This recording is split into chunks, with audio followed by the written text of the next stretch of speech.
Alors, donc moi je m'occupe de Grande Zéro. Le disquaire a bientôt 13 ans. Et en fait, juste avant de monter ce disquaire, je travaillais pour un distributeur de disques. Donc j'étais chargé de vendre les disques d'un certain nombre de labels chez les disquaires. Et il n'y avait effectivement pas beaucoup de disquaires, donc plutôt chez les grandes surfaces, type Fnac, etc. Et c'était le début de ce qu'on appelait la crise du disque. Enfin le début, le milieu, plein pot aux crises du disque. Et le réseau Fnac qui était plus que le seul réseau vraiment qui pouvait vendre vraiment du disque, on en vendait de moins en moins. Et surtout on commençait à avoir une politique de gestionnaire, une politique vraiment de supermarché et plus du tout de commerce culturel. Donc on avait de plus en plus de mal à placer nos disques en fait, et à défendre nos artistes et nos petits labels. D'où l'idée d'un vrai manque pour moi pour placer ces disques. Et de là est née l'idée de monter un disquaire. Même si au départ c'était un petit fantasme de monter un label. J'ai toujours été ultra fan de musique et de tout ce qui entoure la musique. Toute la pop culture, les disques, les labels, les groupes. Et donc en fait, c'est moitié un vieux fantasme, moitié, on va dire presque une réalité du terrain qui s'est ouverte à moi en fait. Je me suis dit, il y a vraiment un truc à faire, il faut aider dans ce sens-là. Et puis il y a plus de... C'est fou qu'il n'y ait plus de disquaires, c'est pas possible. Il faut qu'il y ait plus de disquaires en fait. Donc ça c'est vraiment ce côté très réaliste en fait du terrain, et puis le côté complètement fantasme je sais pas, moi je connais beaucoup avoir rêvé un jour d'être disquaire, et moi quand j'ai toujours beaucoup fréquenté les disquaires, et quand j'allais chez les disquaires j'étais complètement effrayé de tous ces disques et cette connaissance incroyable que je me disais que ces gens derrière le comptoir devaient avoir, parce que moi j'arrivais chez un disquaire et j'ai l'impression de connaître, je sais pas, 10%, 5% de ce qu'il y avait dans les rayons. Et donc il y avait un côté complètement excitant de me dire waouh, ce disque il est peut-être incroyable, celui-là il est peut-être incroyable, pourquoi je ne connais pas ce disque. Et à l'époque il n'y avait pas autant internet qu'aujourd'hui, voire moi quand j'ai grandi il n'y avait pas du tout internet, j'avais pas internet. Donc le seul moyen d'écouter de la musique c'était les disquaires, les copains, les réseaux, etc. Donc le disquaire faisait vraiment partie intégrante d'une façon de connaître plus de musique en fait. Donc moi j'ai grandi avec ça et je suis resté avec ça. Et donc ce fantasme là je l'avais de disquaire, et je me disais si un jour je suis disquaire je vais pouvoir tout écouter, choisir mes rayons, enfin ça va être formidable. Et donc quand ça s'est présenté à moi en fait, à Paris, où j'avais d'ailleurs plus de travail à ce moment-là, et je me suis dit allez, je me lance. C'était carrément du suicide, pour être honnête. Les locaux à Paris sont très chers.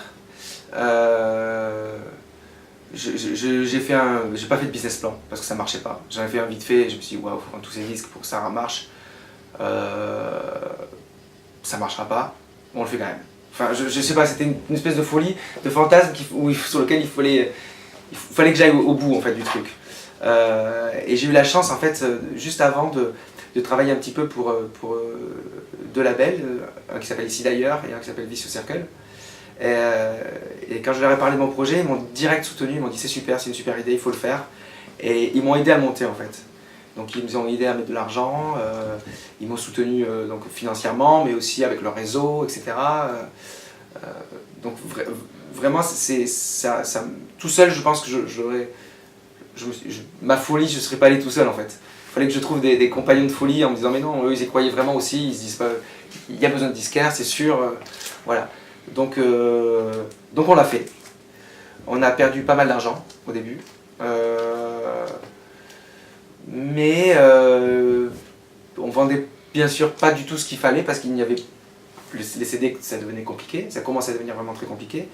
Et les vinyles, on faisait surtout de la nouveauté et on a toujours défendu le vinyle, on avait toujours des bacs à vinyle, mais tous les disques ne sortaient pas en vinyle en fait. Il n'y avait pas encore ce retour du vinyle où maintenant tous les groupes pratiquement sortent en vinyle. Donc on était un peu coincés, on ne pouvait pas vendre tous les vinyles qu'on voulait.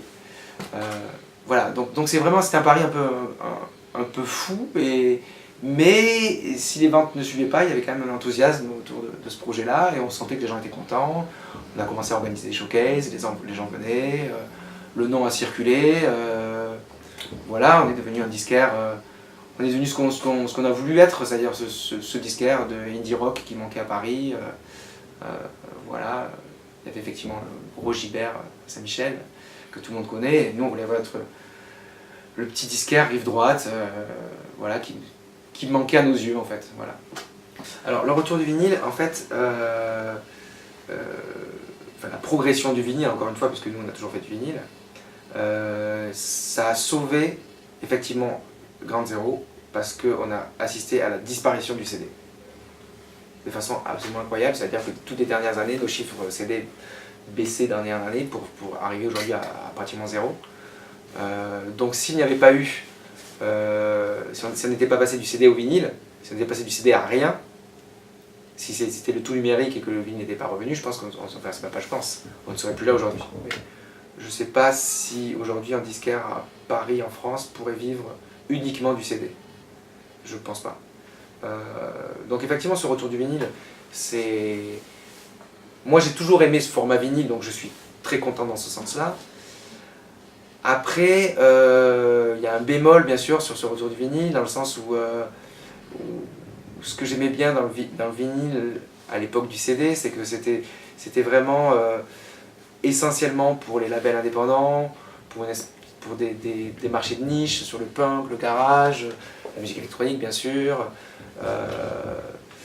Et en fait, là c'est devenu un peu tout azimut, donc il y a un côté plutôt intéressant, c'est-à-dire qu'on revient un peu en arrière, donc avec le côté populaire du vinyle, tout le monde peut se remettre à acheter du vinyle, et donc ça c'est plutôt bien. Le bémol, c'est que les prix sont en train de monter bien. On a l'impression qu'il y a peut-être des gens qui s'en servent un peu pour faire un peu du business rapide et sans réflexion sur le long terme. Je pense à certaines majors qui se remettent à rééditer tout et n'importe quoi, de très mauvaise qualité, pas cher, cheap. Voilà, donc ça c'est un peu... Je suis un peu triste en fait que des gens se servent de ce retour du vinyle pour faire un business rapide, sans cohérence et sans vision sur l'avenir, juste pour gagner de l'argent rapidement et peut-être faire exactement la même erreur qu'ils ont fait sur le CD il y a quelques années, qui a fini de tuer définitivement le CD en faisant n'importe quoi sur les prix, les mettant très cher, puis très pas cher, très cher, à nouveau à petit prix. Et voilà, et considérer encore une fois le support musical qu'est le vinyle comme un produit, comme une marchandise basique, je pense que c'est une erreur monumentale. Et on en reparlera dans quelques années, mais j'espère que ces gens-là se reconnaîtront un jour et se diront bon, ok. Mais ces gens-là, à la fois, on n'en a rien à faire en fait, c'est pas leur problème. Je pense que c'est des businessmen dans des grandes maisons de disques qui sont là pour faire vraiment de l'argent et ils n'ont aucune réflexion à long terme, puisque de toute façon, c'est pas leur problème.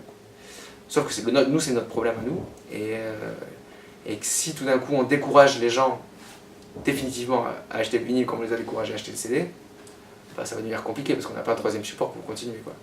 Effectivement, il y a eu de plus en plus de disquaires qui sont montés ces derniers temps, avec l'aide notamment du Calife, en fait, qui a aidé aussi, nous les premiers disquaires aidés par le Calife, qui a aidé effectivement des gens à aller au bout de leur passion et monter leur propre magasin de disques. Effectivement, chacun a sa clientèle, chacun son identité, donc c'est plutôt sain comme équilibre. Après, jusqu'à tant que ça marche, quoi, c'est ça. Après, si effectivement si le marché se resserre, on va être nombreux à se partager le gâteau, quoi. Donc il va falloir être intelligent, quoi. Mais voilà, c'est vrai qu'aujourd'hui, moi ça m'a pas... chaque fois qu'un disquaire va se monter, je me dis oulala, on est foutu, en fait, on peut pas, parce que c'est just, quoi. Et puis finalement, je me suis aperçu qu'un disquaire qui se montait, mon chiffre baissait pas derrière, bizarrement. Comme s'il y avait encore une clientèle à prendre ailleurs, etc.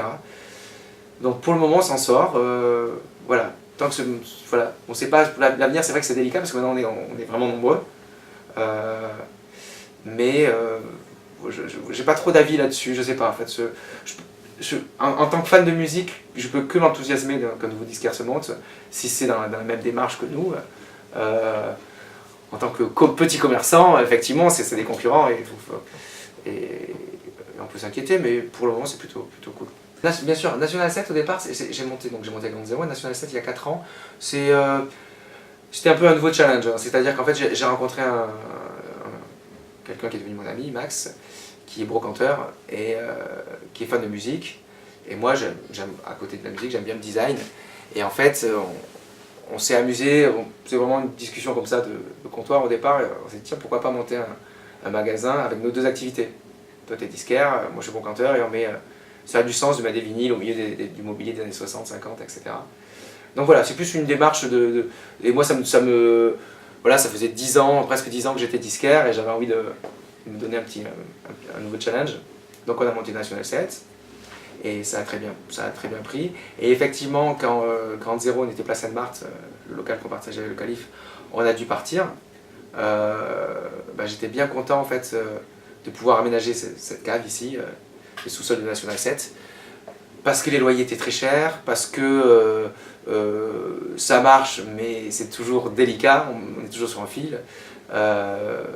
Moi, pendant des années, j'étais musicien, j'étais intermittent, donc je vivais grâce à mes cachets d'intermittence et je ne me payais pas des masses avec le disquaire. C'est aussi pour ça que tu parlais de tout le monde avait une activité à côté, moi j'étais musicien à côté en fait. Et cette activité de musicien, je l'ai plus ou moins arrêtée. Donc je devais à un moment donné vivre que de Ground Zero et de National 7, d'où cette fusion des deux et donc de la réduction des frais de structure m'a permis de vivre du magasin de disques, effectivement. Donc voilà, et puis effectivement c'est un local qu'on partage, donc on partage les frais, les loyers avec mon associé. Donc c'est vrai que c'est plus facile. Donc c'est aussi, voilà, comme tu me parlais de Balade sonore ou de musique Fier Satan, voilà mon business plan pour survivre, quoi.